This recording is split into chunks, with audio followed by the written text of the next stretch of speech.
Bismillahirrahmanirrahim. Assalamualaikum class 5. Today is Wednesday, 1st July 2020. Open your science book, page number 54, unit number 6, soil. In this chapter we will discuss about soil. What is soil?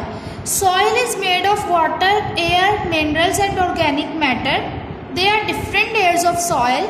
Moisture has different effects on different types of soil. Now start your reading.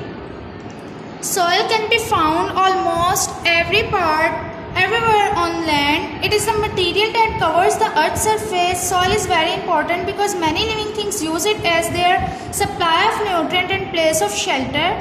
All the plants that we eat grow in soil. Plants, directly or indirectly, are the source of energy for all living things on our planet. What is soil is made up of? Soil is made up of 4 things. These are water, air, particles of minerals and organic matter. Minerals come from the broken rocks found under the ground. It takes years for good, fertile soil to form. Living things such as animals and plants die. They rot and mix with the topsoil. This soil is rich and fertile. It is called humus. Plants grow well in humus. Next, animals live in the soil. Small animals such as rats, moths, rabbits and snakes make their homes in the soil. Smaller animals such as earthworms, millipede, beetles and slugs also live in the soil. These animals help to aerate, bring air into the soil while their waste enrich the soil.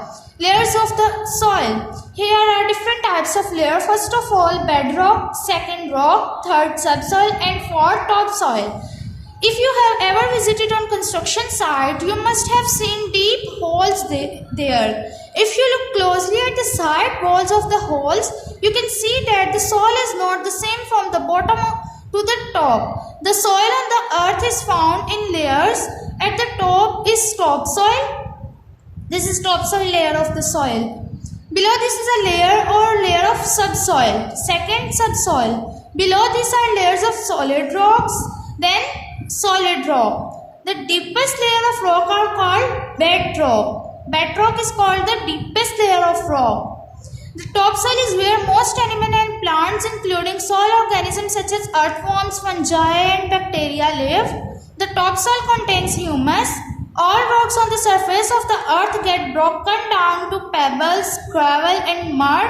Water and wind bring about this change. The subsoil is where most of the soil's nutrients are found. It contains less humus and minerals like iron. Deep plant roots look for water in the subsoil. In fast-flowing rivers, rocks grind against each other and break into smaller pieces. Over a period of time, the pieces become smaller and turn into sand, mud and soil. The rivers carry this soil called sediment. With them, it is then deposited on the river banks. Now turn your page number 56, concept check. Fill in the gaps using the words given in the box. All the filling in the blanks are done on your syllabus. Types of soil. Squeeze some soil between your fingers. It is crumbly, soft or sticky. The texture of soil depends upon the size of its particles. Sand. What is sand? Sand is usually light in color. Particles of sand are large enough that each can be distinctly seen. They feel gritty and coarse. Sandy soil will generally not stick together when wet. It does not hold water and nutrient, and most plant root cannot hold on the soil. Next, slate. Slate looks like fine grains or tiny pieces of rock. It does not feel rough or gritty but has a smooth texture like flour. Due to its smaller particles, it can retain more water than sand. This soil contains particles which are smaller than sand particles but larger than clay particles.